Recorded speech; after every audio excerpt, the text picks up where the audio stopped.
Deus, quando quiser dar o basta e nos tirar de tal situação, Ele tira, e o salmista diz assim: nos coloca em um lugar de abundância, coloca nós num lugar de paz, coloca-nos num lugar de saúde, de prosperidade. Eu não sei o que você está enfrentando, mas o Senhor está dizendo por essa palavra: a chuva está caindo, a pandemia está aí,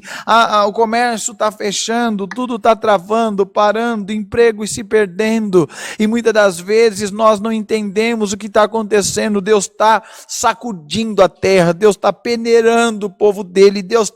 está tocando mesmo e permitindo certas lutas que nós nunca imaginamos enfrentar, mas o Senhor está dizendo: se você aguentar firme, minha filha, se você aguentar firme, meu filho, aleluia, você vai passar esse Jordão, você vai passar essa dificuldade, você vai passar esse momento difícil, e do outro lado,